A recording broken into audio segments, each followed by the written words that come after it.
in this day and age, what is the best way to manifest a relationship? What do you think? Probably Tinder. Yeah.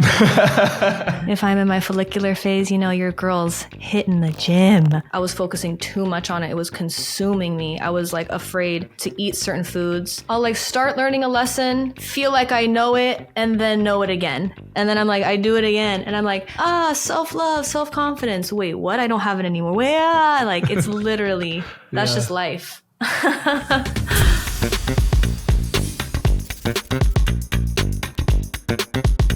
Hello. Hello, Dr. Kim. Episode... Sorry, again. It's all good. Let me restart. Hello, this is the third episode of Body Never Lies. Today I have Pearl Bots. She is a singer, content creator, among many other things. Pearl, welcome. What's going on? How are you doing today? Thanks for having me. I'm good. I'm in a good mood. I'm excited to talk about the topics we're going to talk about. And yeah, doing well. Yeah, how are you? I'm good. We had some technical difficulties. And the first time we were supposed to do this, I was supposed to be... Oh, wait, by the way, you have your own podcast, Pearls of Wisdom, right? Yes. I was supposed to be on yours. But you inspired me so much, actually, to do this. You are the reason why I started doing this. Because I didn't realize having a virtual podcast could be... I don't want to say easy because it's not easy, but it's easier than having like a full-on set. So watching you, seeing some of your content and your podcast, and then for whatever reason, I volunteered myself to ask if I could be on yours, and that just inspired me. And I'm like, it's got to be the other way around first. I got to have you on as my guest first. Well, so, I'm honored. We've never met, but I feel like I know you because I see your content, I read your thoughts on threads, and I feel like I connect with you. And that's why I have you on. Tell me a little bit about how long you've been creating content. And I know recently one of your videos went mega viral. How did that all happen? Oh my. First of all, it's really nice to hear that my online presence is something that you feel like you can connect with, because I think part of content creation, which I've been doing since really 2019, it's been a whole journey though. Like being able to be yourself online for me, honestly, I needed to do like inner work in order to like be vulnerable and like to share my real opinions and like learn to stand in what I believe in and have a belief to stand in that's my own and that isn't parroted by somebody else. And I think that the more that I am confident just in my own self, I feel more and more comfortable just being who I am online. And then just also seeing the opportunities that come from it and the different people that you get to meet just like by being yourself and connecting with people literally this moment right now. Yeah. That I'm working on that myself too. I've been evolving as a person, and it took me 3 years to just even decide to put myself out there. And then another 3 years to take it seriously, and another year before I'm trying to show more of myself, more of who I truly am without worrying about offending people, without worrying about how it's going to be received, and just speaking my truth more and more. So it's still a work in progress for me. I think that people think of content creation as maybe like vapid or self-centered or easy. People who don't do it, maybe people who have like a typical corporate job. And it's a vulnerable thing because I think I don't know if it's mammals or human beings or something. I think our tribes are supposed to be like about to like 150 or something like that. And then anything outside of that is just like a bizarre human experience. I just threaded this earlier, like, I don't even know if that's what it's called, threading. Yeah. I just put this on threads that like we're biologically maladapted to the modern world. Like it doesn't make sense to have access to all this kind of information, to be perceived by this many people. Like our brains are not made to do that. So we have to do a lot of overcoming. Like that prefrontal cortex, she's going to work every single day. And in order for her to work, the amygdala needs to be shut down. So, we got to do a lot here. that and the amount of dopamine hits that we're getting from being online and just instant gratification that's happening in our world, I think that's unprecedented as well. Oh my God. Yeah. Honestly, I feel like it'll be my life's work to resist the easy dopamine and to choose things that are satisfying. I just heard this definition of satisfaction recently, that it's the joy you feel after struggle. And I think that when we have such easy access to that feel good feeling without any struggle at all, I mean, we're just biologically meant to sit in our beds and rot then, because that's what's going to be the easiest thing. But eventually it starts to feel bad. So that's kind of good in a way. So all these like dopamine detox, people are doing that. And at first I'm like, why would you do that? And it just makes sense now. Like, dang, I might need to do that too, just to sort of reset my brain from craving it every hour or whatever it is, you know? Mine's more like every other millisecond. I'm like, I need it now. Unless I'm fully engaged in something else, it's bad. Are you a full-time content creator? No, I have a few streams of income. I want more. One of my goals for 2024 is 6. I need 6 streams of income. So you started creating in 2019. Was it mostly like the music you were putting out when you first started out, or? When I first started out, to be honest, I had this one friend of mine who kind of was just like, I was trying to think of where I wanted to go next in my career. And she was like, have you ever thought about creating content? And I don't know. I honestly forget if I had thought about it at the time, but she was like, you have a really like unique perspective and you have the kind of energy that people would connect with. And she was just like encouraging me to kind of go in that direction. And it sounded fun to me. And so like the first video I ever did was literally a reaction video to animals, like has nothing to do with anything that I do now at all. And then music. And then I took it really seriously in 2020 and nothing happened still. I was so dedicated to it, like 2 YouTube videos a week, posting constantly. And still it was like nothing. And it was just what so kind of much videos are they? Music and health related videos. So I was like a health coach and I did all like recipes, like mindsets, like exercise, like habit stacking, that kind of stuff. And it was completely separate. And then I had all music on another one. And I just burnt out like crazy from trying to do 2 different brands. It was bad. After how long? Probably like 1.5 years. Yeah. And I was like, you grew like slower than you expected or wanted? Yeah, I barely grew at all. Grew at all. It was painful. And then? And then I took a break for a little while. And then when I came back, I guess I was just like, I'm just going to be myself. Like, I'm just going to try and be myself. And then I connected it to more of like a spiritual discipline, which it kind of has become for me now. Most of the things in my life that I stick to are because they're a spiritual discipline of some kind.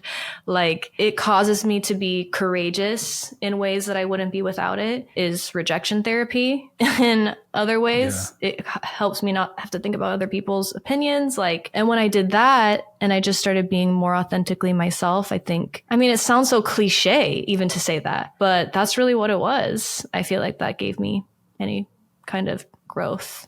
So how long ago was that when you came back and you reset and you're like, all right, it's time to, show a different side of me?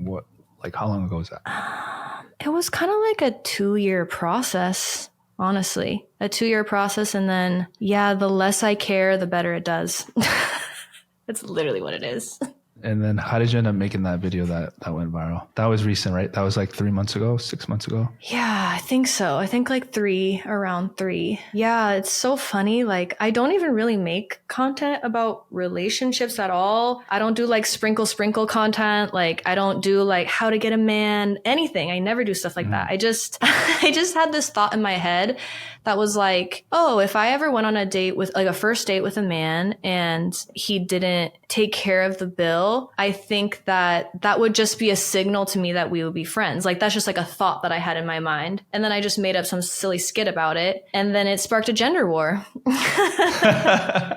Yeah. Did it really? I think that's why it went viral, because things that get to the top of people's attention are moral outrage, things that are controversial, and that's what trends, things that are clickable. And things that are clickable are things where people are going to be arguing in the comment section. I think what I appreciated about it was the way you presented it. I think the way you said it and packaged it was refreshing. I don't think it's ever been expressed in that way. So I thought it was very creative and, you know what I mean? I think it got a lot of people to like appreciate it in that way as well, besides just, fighting about it, right? I mean, thank you.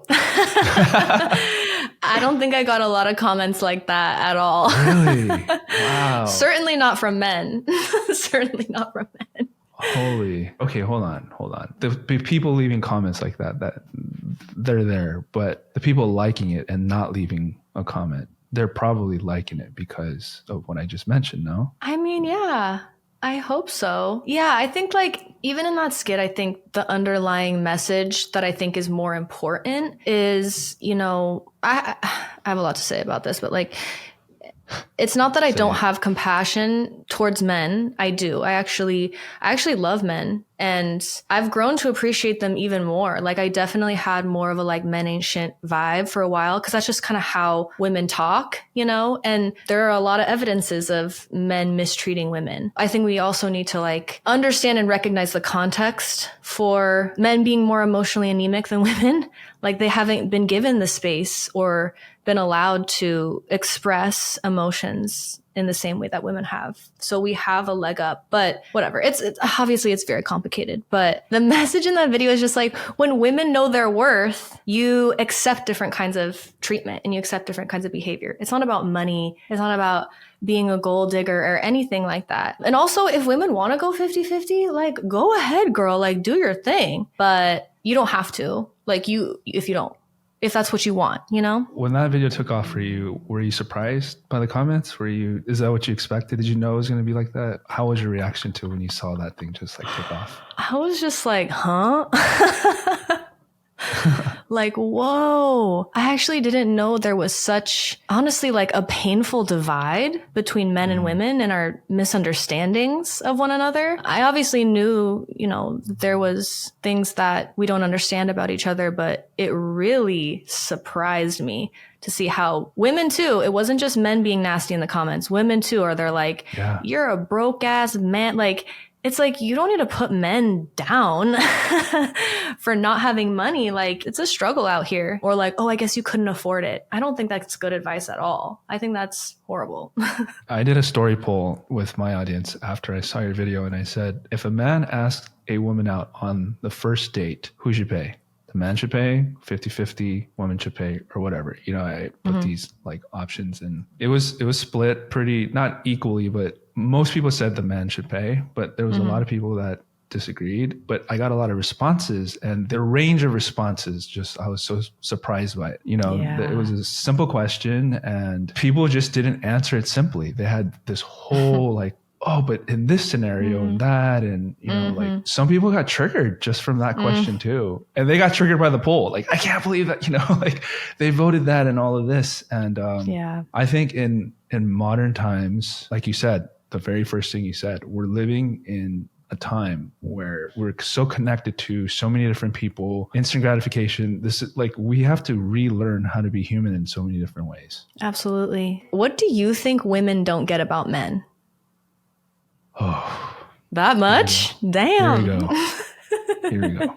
The way I look at men and women is through an Eastern philosophy. So I do acupuncture, right? And in acupuncture theory, there's yin and yang. In that medicine, the world is divided into two, duality. We live in a dual world. There's night and day. There's hot, there's cold, there's man, and there's woman. So from that lens, from that perspective, there is an energetic difference fundamentally in nature, in creation, right?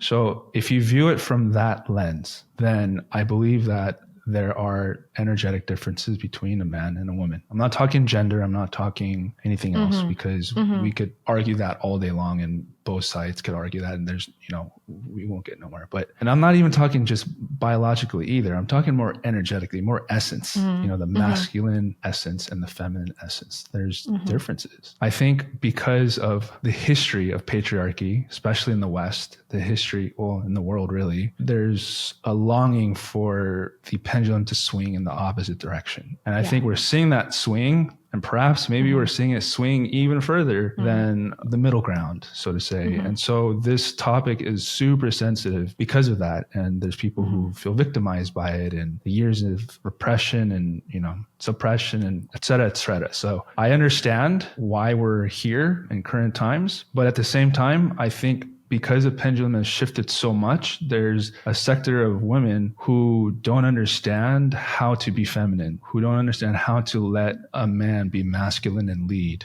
But at the same token, there's so many men who don't know how to be masculine and lead. So I think we have to start from basics, and both sides have to have more of a conversation. Both sides have to have a better understanding for us to kind of find that middle ground again. So I guess that's my kind of long, short answer to what you asked. Yeah, I agree. I mean, more recently, I think just the conversation about energy, like masculine and feminine energy, has been more like of a mainstream topic, or maybe not mainstream. Maybe it's like in the West or something, but maybe it's like an American thing that it hasn't been as present. But yeah, there's like some confusion with that. Like even the delineation between energy and gender. And then we have people who are, you know, they, them, who embody both energies. I think straight people, you know, we have a lot to learn from like the LGBTQ community and their understanding of the flow between those two energies. I think what makes the conversation difficult too is the political involvement in all of this. That makes it tough. Yes. That makes it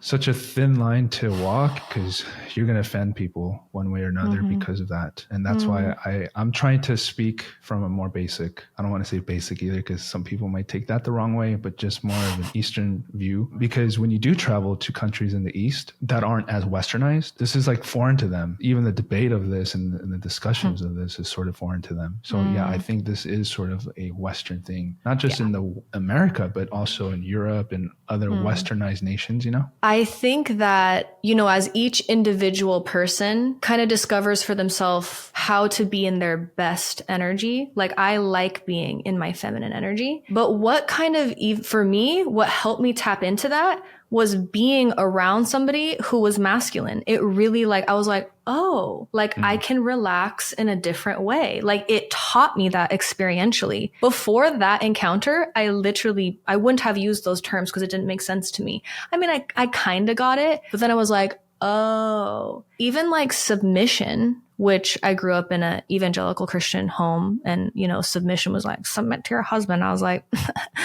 I'm okay on that. You know, like that doesn't make sense to me. And then even when I talked to like Christian couples and I was like, so what do you think submission means? I always got some weird answer that either didn't mean submission, it meant both people share it exactly, or it was some weird demanding like thing where it's like, well, the woman just obeys the man. And I'm like, that just seems wrong. So one time when I was in San Francisco, I was out with my friend and her brother who lives there, and he took us all to go get milkshakes. And I'm a foodie, so I'm like, okay, we're all going to share. So I'm like, if we're going to share milkshakes, like I kind of want to make sure we're not getting like chocolate peanut butter, chocolate almond, like chocolates. We're like, I want some variety, you know? So I was looking at the milkshakes, and while I was like looking at the list, there's like 500 of them. He was like, what if we get the lemon surprise, the Oreo crumble, and the raspberry saffron or whatever? And I was just like, dope. We got a tart one. We got an interesting one. We got a chocolate one.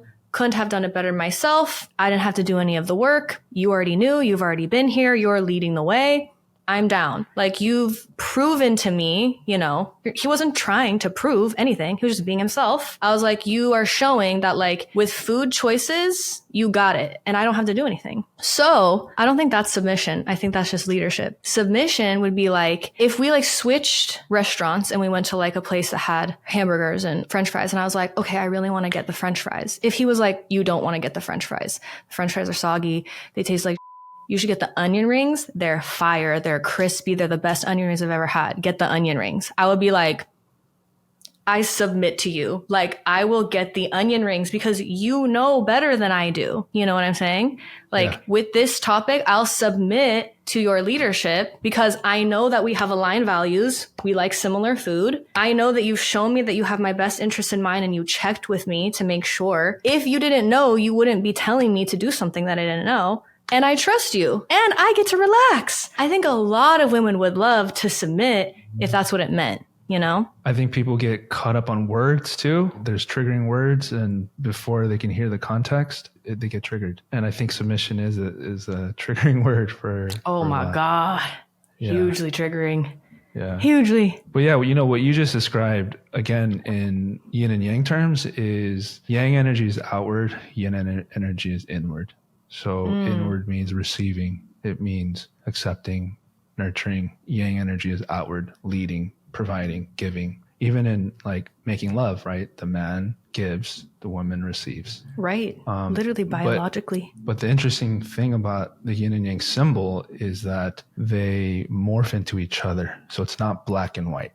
It's not just masculine, feminine. There's ranges. So you could be a woman who's a little more masculine. You have more yang energy. So that's okay. You can still find a partner. You just have to know yourself and learn how to either do more feminine activities for yourself to balance that, or find a man who's going to be more feminine and you can be more masculine, and vice versa. So the beauty of this perspective is it's not black or white. It can sort of mold into each other, but there is sort of a duality about it. Yeah, I love that. I love thinking about the world in a yin yang way. Even though I have a yin yang tattoo.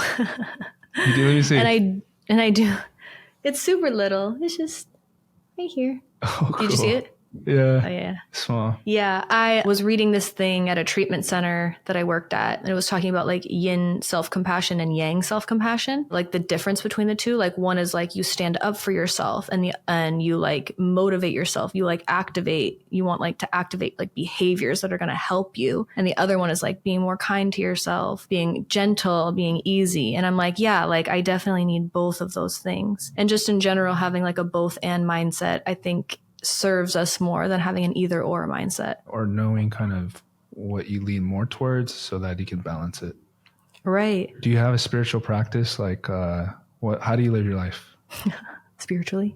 Yeah, how? I do have a spiritual practice. It's kind of just my own thing, I guess. It's something that I've kind of always done since I was really young. I used to like read the Bible and journal because that's what was taught to me that like the best Christians do. But I think that journaling has always been really helpful because I got a lot of thoughts going on in here. Like if you see my threads, it's like one every minute for like 6 hours. It's like insane.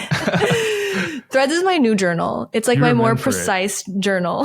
I mean, you were meant for threads. Yeah. Sometimes I'm like, dang, I wish I could do that. I wish I had that. No, you don't, because then you would have to have the brain that's constantly thinking those things too. It's a lot. It's a lot up here. Yeah, but at least you're able to express it. At least you're able to channel it out, you know? Yeah. No, it's great. And it's really helped me. I love writing because it solidifies what I believe. If I'm able to communicate it in like a succinct way, I feel like it deepens my understanding. But yeah, anyways, my spiritual practice is I do meditate, but I almost do it as I'm like, I know this is good for me, but I don't know. It doesn't really have like a calming effect on me because I think my brain is just messed up. And I still don't know how to be in the moment. It takes a lot. It takes something like this, where I'm talking to another human, where I'm present, or I'm like singing, or I'm doing something, performing. Sitting still and just being with myself still honestly can feel chaotic if I'm not journaling, if I'm not doing something. So I'm like, I have a lot to do. I guess it is a spiritual practice, but it's not fun to meditate for me. Meditating, it's not fun. Yeah. You're talking about sitting meditation? Yeah, just like sitting and doing absolutely nothing. I think there's different forms of meditating, and you listed a lot of different forms. Oh, did I? Well, journaling too, there's... Do you ever just like have like stream of consciousness journaling where you're kind of just letting your thoughts flow out? I think that's all I do. That's a form of meditating. Singing, like you said, when you're in that space of just singing. Meditating. So what's your lifestyle look like? What's like your average day or week look like in terms of these are things that I have to do to keep my mind, body, soul in alignment? Do you have anything like that? Yeah, for me, I've done a lot of experimenting, mostly because I've been in a lot of pain, either emotional pain or physical pain. I'm just trying to not be in pain at the end of the day. So yeah, like with food and nutrition, like I know a lot about it. Like I have a health certification and everything. But what's important to me is that I walk the middle path and that I stay balanced. That's really what's important to me, because I think people can get very into nutrition and health and exercise to an unhealthy level. And I think I was there. I was focusing too much on it. It was consuming me. I was like afraid to eat certain foods. And now I'm like, literally no foods are off limits. If I'm craving a brown sugar Pop-Tart, I'm going to eat a brown sugar Pop-Tart. Now, if I'm doing that nonstop every day, morning till night, there's something I'm avoiding because that won't make me feel good. But it also won't make me feel good to be like, I'm not allowed to eat certain foods or whatever. And for women, it's tied to body image too. So, but yeah, I mean, I try to, feel good when I'm eating, whatever that means, So I try to get, my general macronutrients in. I mean, I lift weights, so, I try to eat more protein. I have a protein goal, but I don't stress if I don't get it. Like, health is important, and also your emotional health is also important. Like, it's important that you get enough sleep. It's important that, like, you have friends, it's important that you're doing things that are meaningful to you. So if you have to miss a workout or order takeout or whatever, I think it's fine. So now I kind of like trust my intuition with nutrition and exercise, listen to my body. What kind of workouts do you do? You said you lift weights. Do you do anything else? I have like a 4-day split. I do like 2 leg days, and then I do like a push day and a pull day. And then I'll do like cardio whenever, 2 to 3 times a week, either walking on the treadmill or dancing or going on walks. It also depends on which phase of my infradian rhythm I'm in. If I'm in my follicular phase, your girl's hitting the gym. If I'm in my luteal phase, maybe not so much. And do you keep track of your cycle? Oh, yeah. I kind of live my life by my cycle now. If I'm about to enter my luteal phase, I'm not about to like schedule a ton of social gatherings. Like, I'm not about to like make a lot of plans because I know I'm going to be tired. I know I'm going to need to eat more food. I know I'm going to be easier on myself if I don't feel like working out. I know I'm going to sleep more. And I accept that. I'll plan all of my other stuff. Like, if I'm close to ovulating, I'm like, okay, we're meeting with all these people, creative ideas. We're waking up early, like da da da da da. And it helps me be easier on myself too. Because I like to be productive. I like to work. I like to get shit done. But I don't have to feel bad about it if I don't. Have you heard of some women, their cycle aligns with the moon? Like they ovulate during the full moon? I would like that to be my life. Yeah. I think that's my new 2024 goal. I need to be in tune with the moon. I want to be more aware of that. It's weird. It's weird. Well, moon is yin and sun is yang. So. What? Yeah. I need to know more about yin-yang philosophy. Where would I find out more about that? There's books. I can send you some books. Yeah. Yeah. Like one or 2 books. Yeah. All right. I got you. I get overwhelmed with too many book recommendations. Oh, dude, I have 10 books right there. What's the best book that you've read recently where you're like, this book is fire? Recently, I have a few books that I'm reading simultaneously. One of them is about grief. Someone gave it to me, which helped them with their grief right around the time that I had lost a family member. And then there's another book. I haven't started it yet, but it's called Your Soul's Purpose. And this book is supposed to explain and break down, why you're here, the things that come up in your life, the challenges, the suffering, the pain. Like, it's supposed to help put it into context of, your soul designed it. Yeah. So I haven't started it yet. So I'm excited to read that. But the problem is interesting. I try to give myself half an hour to an hour to unwind at night. And that's the time I'm supposed to read. But lately I'm using that time to like return my messages or like catch up on my social platforms. And it's like, I don't have time to read. So I need to figure that out and get into a better habit. I asked about your lifestyle because it's hard. It's hard these days. If you are self-aware, you're health conscious, and you want to have a spiritual practice, it's really hard to incorporate that into your life. Everything's so fast paced. You pull out your phone and you can lose 2 hours like that. And you're just like, damn, like where did that go? It's so easy to just get sucked into something and get distracted. So my resolution for this year is to be more disciplined, to be a little bit more disciplined with my schedule, because that's the only way. That's the only way that I can stay balanced and include all of these aspects into my life. Yeah, I think with like new habits, at least for me, like say for instance, like incorporating working out, like it does get to a point where it's just a part of you. It's that initial push that feels like hell, but then like you start feeling the rewards of it, and then it's just your life and you can kind of relax. And seeing how other things in my life are like that, I'm like, okay, with these other things that I'm trying to do, I can imagine that there's a future version of me that's chilling and it's just who they are now. So I have to work for her so she could be relaxed. Yeah. Our body likes rhythm. It likes consistency. So when we're consistently active, that becomes part of the rhythm and your body just craves it. right? So it's no longer you trying to force yourself to work out. Your body craves it and you want to go work out. Truly. Yeah. We really have a lot more agency than I think we realize. A lot more power to change our lives, be who we want to be. It's for real.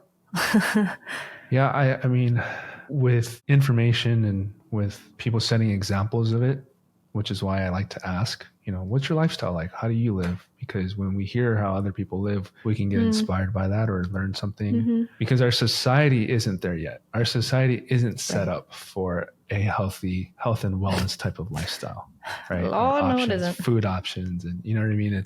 We have to go out of our way to make that happen. So yes, we do have agency and we do if we really want, especially nowadays. You can look up anything. It still takes effort. It takes work. Yes, it does. And, that leads me to dating because modern dating is very complex. Finding a partner who shares the same type of lifestyle seems to be, I don't want to say hard because I think if you put yourself out there and you can manifest what you put out to the universe. But it takes work. I was talking to my other guest about dating and how it's like an endless amount of choice. We're living in a time of endless amount of choice. When it comes to restaurants, we just look up, which restaurant has the most reviews?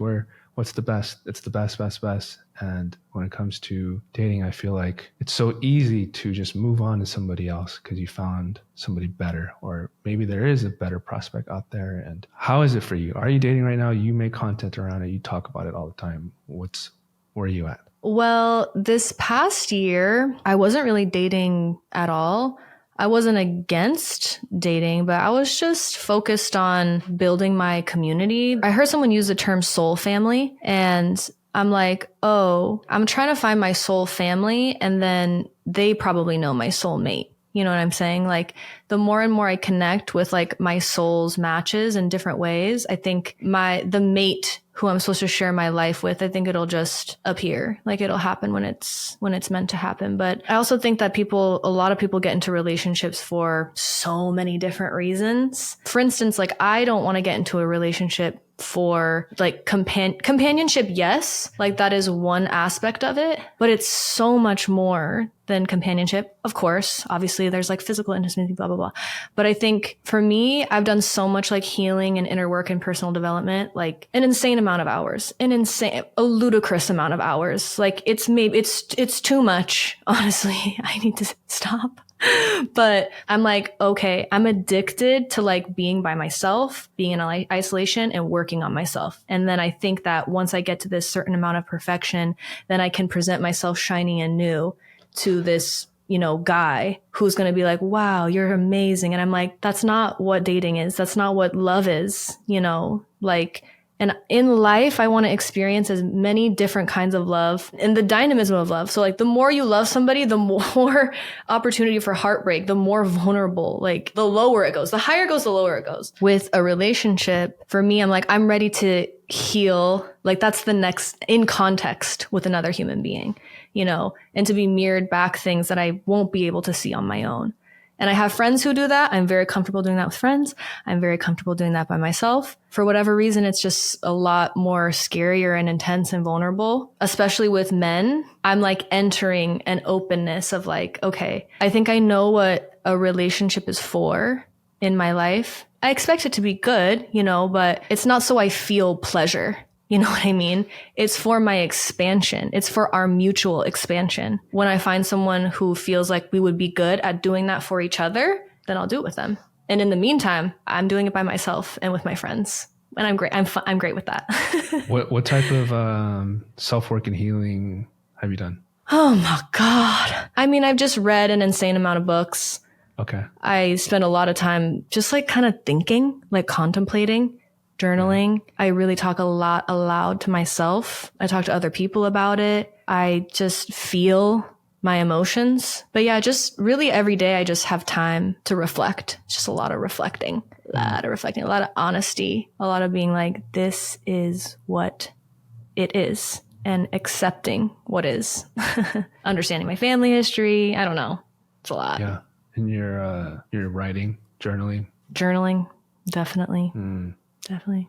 Podcasts. There was, someone called it, there's a term where there's a form of spiritual seeking through writing, where you kind of cut to the core by like writing about it, and you keep writing and writing until you can't write anymore, or like until there's no more digging. Like you keep digging, like, okay, is this just the ego, or you know what I mean? Like finding the truth through writing. I don't know the term, but it's auto something, and it's sort of like burning up your thoughts until you reach sort of like a pure place. It's kind of what you reminded me of just now. Yeah, that's exactly how it feels. Yeah, you know, dating for me used to be like, so my childhood was, I had a lot of trauma, family dysfunction, and abandonment, and you name it. Getting into my earlier relationships, I brought all of that with me. So there's a lot of insecurity. There's a lot of trying to find myself, feeling loved through relationships and through healing and some of the work I've done. I got to a place where I was like, oh, wait, I can be happy by myself. I can love myself, and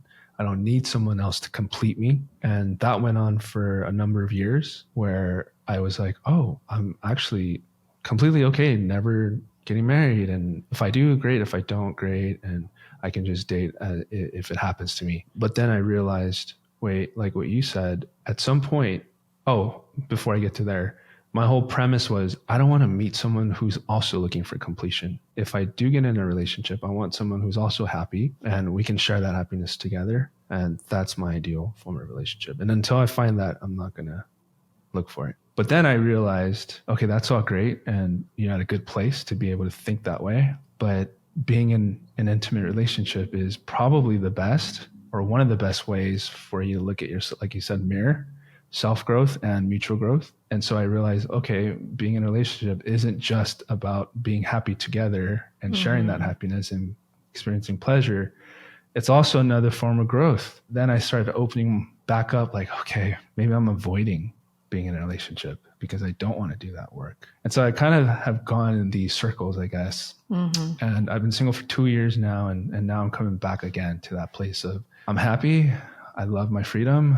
I love the time I spend with myself, but I am ready now to be in relationship, to grow further, self-growth and mutual growth. Yeah, it is interesting, just like the cyclical nature of life. At the end of The Four Quartets by T.S. Eliot, the last poem I think starts, I think it's the last poem, it starts with, "We shall not cease from exploration, but at the end of all our exploring will be to know the place for the first time and start at the beginning," or something like that. I think I might have switched two of the lines, but I read The Four Quartets when I was in college, and one of the assignments was to like memorize a portion of it.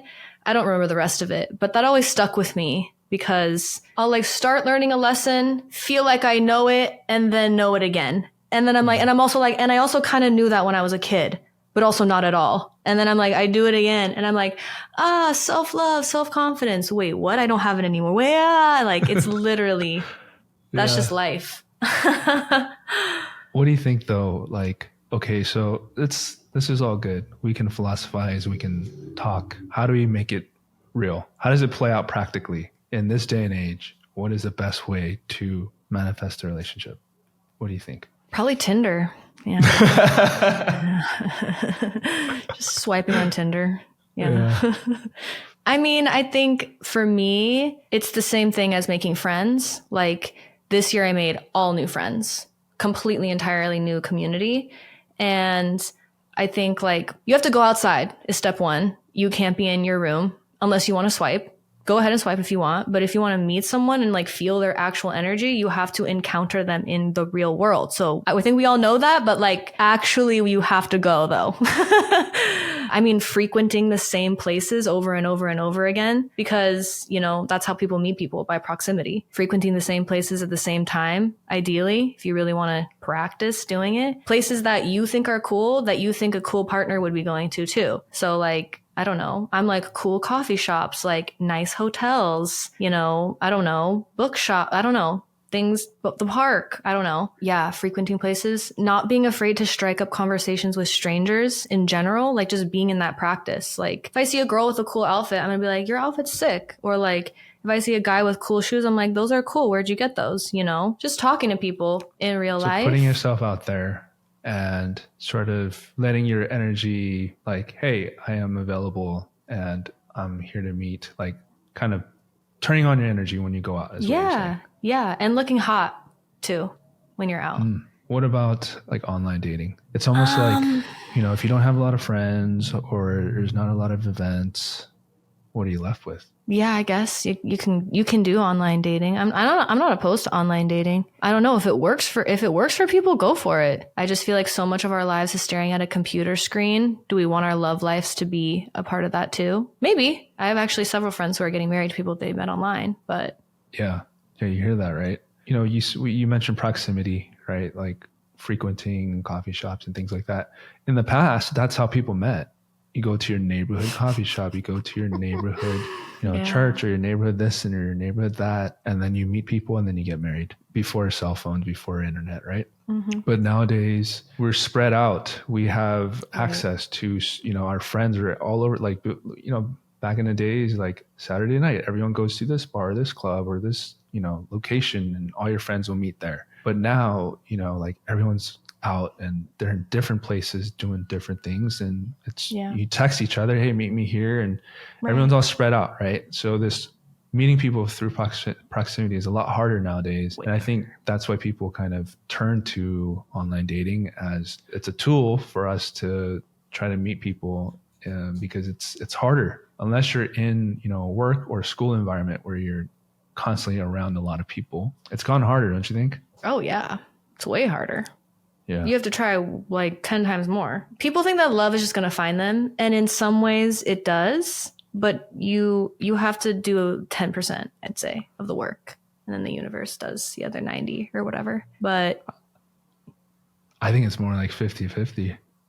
Really? Like I don't think so. Because the universe could open the door for you, but you got to walk through it. No one's going to come knocking on your door. Like you said, you got to put yourself out there. And I think that's a struggle too, because we can get so comfortable now. We can stay home and there's so many things to distract us. We could watch TV, we could be on our phones. Mm-hmm. Whereas before we didn't have all that. We didn't want to be at home. We wanted to be out. So now it's the opposite. We have to kind of force ourselves to go out, and put ourselves out there more. I think if people want to go the online route, they should put who they are on Instagram. That's kind of your dating profile too. Like when I meet people, that's what people ask for. What's your Instagram? Yeah. If you have nothing on there, like the more you show your personality, your style, your taste. I've met some dope people, not necessarily romantic, but just it's a way to meet people online. Do you think Instagram is the new dating app, or will it become? Pretty much. Yeah, I think so. I think it's a dating app. I think it's your resume as well. And the funny thing is when you meet someone on a dating app, you usually ask for their Instagram, because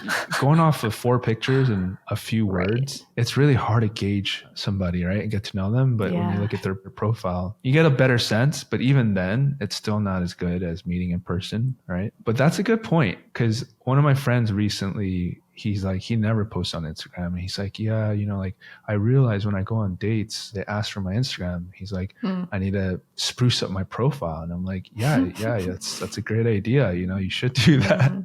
And I think it's true. Like even in that aspect, we have to put ourselves out there. We have to try a little more if we want to look, if we want to meet somebody. And obviously not for everybody. Like there's something also kind of hot about someone who has no social media at the same time. Yeah. So, but it is a way, Do I seem different in this conversation than what you anticipated me from my online presence? Or is it what you expected? In terms of the conversation is what I expected, but you're definitely more grounded than I would have thought. Like talking to you now, I feel like, oh, maybe she has some earth, like she's an earth sign or she has some earth signs. But looking at like the videos, it's like, oh, she's a fire sign, or an air sign. Interesting.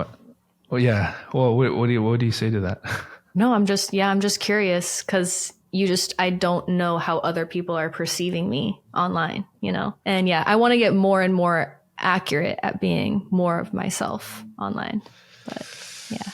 But what's interesting too, though, is we change and we evolve.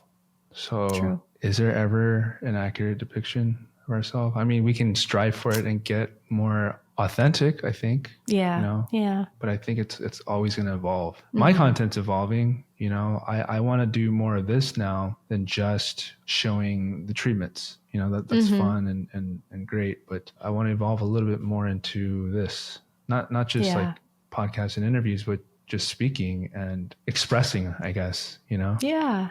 Yeah. That'll definitely make you stand out, I feel like, too. So all your writing, like, especially when you're writing about like, oh, you know, the differences between men and women and dating and stuff, how much of that is like based on what's happening in your life? Like, are you actively dating right now? And then do you get inspired by your interactions or, you know, something that happened and then, you know, you write about it or discuss it? Or is it just thoughts that come up? How do you come up with your stuff? I don't know. It's just all of them in my brain floating around. No, but it's not necessarily based off my experiences that I'm having currently. They could be like my reflections on past experiences or just conversations that I've had with other friends who are dating, things that I see online. Yeah, just general observations that I make. I would say definitely it's not based off like I had this interaction and now I'm going to like thread about it. Not necessarily. Well, do you have a vision or a mission with like you talking about this? Is there something that you feel like is missing in the dating pool, or, you know, we talked about masculine, feminine. Do you have sort of a vision? I mean, I think kind of like you were saying, when everybody shares their story, everybody shares who they are, everyone shares their specific POV, it allows for other people to connect with those things. So if I'm voicing something that another person has experienced and it's connecting with them, or maybe like helping them clarify a feeling that they've had by it being articulated in a certain way, I guess the practice is just being myself. And the hope is that by being myself, others are also allowed the freedom to be themselves, and that hopefully I'm not making the world worse. I think anytime we hear from another person that they've gone through a similar experience and that they've, you know, traded maybe something difficult for like a piece of wisdom, that wisdom shortens the suffering for another person. In all of the content that I do, even if it seems like silly or, you know, about a certain topic, at the end of the day, my whole life is about trying to suffer as little as possible and to shorten the suffering for others. Like, that's really what life is about. And I think sharing our stories is one way in which we can do that. Do you think, like, you know, the video you created about man asking a woman on a date and paying for her, do you feel like there's a lack of that? Do you have a message, or like, hey guys, what's up with this? Or like, is there something you want to make known? Or do you see dating like evolving in a way that you're like, hey, maybe we should go this way? I think for straight couples who want to relate to one another, I think that both men and women, we can work on kind of just embodying feminine and masculine. I know of a lot of women who are like, oh, he's not going to do it, then I'm going to do it. Like, I'm just going to get it done then. You're stupid. Why are you doing this? You need to be doing this. You need to be doing that. Da, da, da, da, da, da. And I understand that that's a response to maybe like a lack of leadership. So it's both. It's like that a woman maybe like reflecting and taking a step back and maybe being like, listen, instead of me nagging, maybe this isn't the man for me, you know, at least in the dating stage. Or maybe I need to work on like letting go more, you know, and not needing to control. It's really a practice of self-reflection. What kind of life do I want to be living? How do I want to be moving? And for the man too, like, does he just want to be sitting around and doing nothing? Or does he want to be like the hero of his life and his story and his woman and maybe his family? Like, you know, does he want to step into that? Does he want to have mission? Does he want to have ambition? And what does he have to do in order to do that? And what actions does he need to take in order to allow a woman to want to follow him if he wants to be a leader? I guess if you don't want to be a leader, then don't. But I think a lot of men do. A lot of men want to be useful. I mean, correct me if I'm wrong. I feel like we need to allow each other the space, both kind of at the same time. But yeah, it's a bit of a struggle. So I can relate to that. I think there can be a voice who can guide men, and there can be a voice who can guide women. I think self-reflection, I really resonate with that, because we're so quick to, oh, he's a misogynist or she's a feminist, and then turn it on them and blame them instead of looking at us and what can we do to either attract someone differently, or we might be missing something, right? And having more of that time to reflect and be more self-aware. Yeah, agreed. It's like you said, we're living in a time where we have to have these conversations that maybe they weren't as necessary previously. I mean, to lighten up the topic, I think modern dating is interesting to talk about, because even like online dating is still, it's not new, it's been around, but how common it is new. Like, everyone has apps now. It's so commonplace. but there aren't established norms yet that weren't a thing, like ghosting. Ghosting is a new thing. And what are the norms around ghosting? We don't have any norms. And a lot of people get rejected and then dejected. Is dejected a word? Mm-hmm. Depressed, because we're not speaking the same language. Like, I feel like we need to try to understand each other better. And if we did, there would be less hangups when it comes to relating. Yeah. How many people have you ghosted in the last week?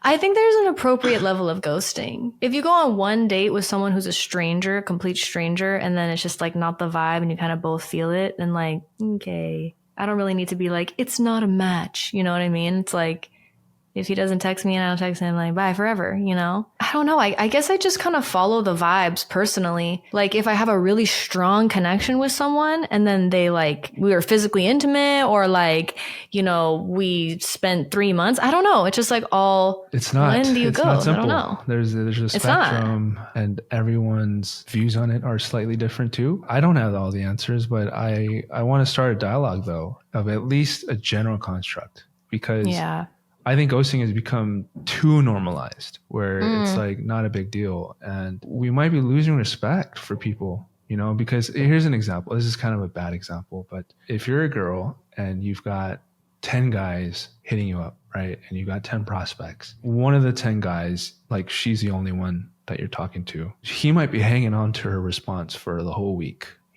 or whatever, like for 2 weeks or whatever, right? Like, her word is like, for him, it's like, oh my God, I can't wait for her to respond back. But for her, she might be so busy with all the other people. I'm not saying she's playing them, but I'm just saying she's dating, dating, or she just might be busy or just distracted. Like, she's not trying to ghost him on purpose, like, because she doesn't respect him. He could have just slipped her mind, right? And maybe if he had checked in with her, like, hey, like, did you get my message? Or like, hey, how are you doing? Maybe she would have responded or whatever. But I'm just saying, just giving you an example of like the range and spectrum of what is okay, what's not is really blurred. But maybe we can have a general framework, like you said. Like, if you went on more than one date, you owe them a response, or at least, I don't know. Like, I don't know if a general framework of ghosting. Yeah, like, like after the first date, if you didn't feel it, do you tell them the next day, like, hey, I didn't feel anything from you, and like, we should just be friends? I think also we're kind of worried about hurting someone's feelings too. No one wants to get a text like that. Hey, I didn't really get a vibe from you. We should hang out. Are you kidding? I love that. I love that text. Also, but I wouldn't want them to tell me to be friends. I'd be like, nah, we don't need to be friends. Really? I would love it. Yeah, because it's clarifying. If you're like, I didn't feel the vibe, I'm like, great. Why not the friends? I don't need, I mean, if you're not connecting with me, if we don't have a friendship connection after one date, if you have a friendship connection, and you're attracted to each other, you probably will keep dating, Right. Why would I be friends with someone who I don't have that even basic connection with? Unless it's purely physical. And if that's the case, I still don't want to be friends with you because you think I'm ugly. You know what I mean? Like, that's weird. Just tell me, What if there was a connection, but not a romantic connection? I mean, I guess if it was really a dope connection. What if like you go on a date with somebody, right? And they're cool and like everything, but some of the values didn't line up, or maybe they're like, they're super religious or something. And you know what I mean? Or something like, oh, I don't know if I could do this with this person, but they seem really cool. And I'd love to just like, keep in touch with them and just be friends. I mean, I guess that's cool. And then the person can just decide like, yeah, or nah. How many of those actually end up being friendships anyway? Probably not a lot. Like none. Yeah. I don't think that's normal. I got one more question. All right. This is everyone's like so different on this too. For your ideal first date, would you rather a guy take you out to dinner, right? Or coffee? Do I know him at all? No. Maybe you met recently. Maybe you met him online or Instagram or whatever. Right? So you don't know him very well, but he wants to, take you out. What do you prefer? I personally like having a drink or a coffee or something like chill at the beginning, because if I don't know you at all, why would I spend a whole 2 hours eating a meal with you? Like, what if I don't like you in like the first 30 minutes? Like, I'd rather just kind of like get the vibes first from a drink. And then if I am not vibing it, I just chug that thing and I'm like, I have somewhere to be, you know? I feel like a dinner date is like a sign that you already have a connection. So if you like talked for a really long time at the party and you want to continue that conversation, I feel like maybe, but I wouldn't be like, no dinner, no date. That's not me personally. Okay, well, how about, what about a FaceTime instead then? I don't think that's a date. I think that's a vibe check. I'm down for a vibe check though. So if someone asked you before asking to meet you in person, they're like, hey, you want to jump on a FaceTime? You down with that? I prefer it. Yeah. Or a phone call. FaceTime or a phone call. It's so funny. People are so different. People are so different. You know that some girls get offended if you ask for a FaceTime or a vibe check? Because they're like, really? You know, I prefer if you ask me out on a date. I think they're trying to avoid low effort guys, but also I personally want a vibe check. Yeah. Because I don't know. I don't get that. It doesn't seem very logical to me. But I think everyone's just different. You know, like some girls like to chat up for 2 weeks before you ask them out, and some just want to be asked out right away. You know. Oh my God. But I'm kind of like you. I like a vibe check because I always feel into like intuitively, like, is there a connection there? Is there, you know? But you know, this is the time that we're living in. Complicated times. Trying to navigate. Well, this is good. Thanks for rapping with me. Of course. Yeah. Nice to talk to you. Likewise. Let's touch base again. See where we're both at. See how much our thoughts have changed and how much we're evolved in 3-6 months or something like that. That would be interesting. Yeah. Sounds good. Thank you. All right. Thank you for having me on. Of course. Before you go, where can we find you? You can find me. Plug us up. At Pearlbots. Pearlbots is all my handles. I got very lucky. I have a name that nobody else has. Pearl, like the gemstone. Mm-hmm. Bots, B as in boy. O, T as in tiger. T as in tiger. S. Spotify too. Find me on. Okay. Pearlbots. So you're on every platform. Yep. For the most part. Even on LinkedIn. Pearlbots. Awesome. Yeah. Add me on LinkedIn, baby. There you go. All right, Pearl. Alrighty. Thank you. Have a good night. All right, you too.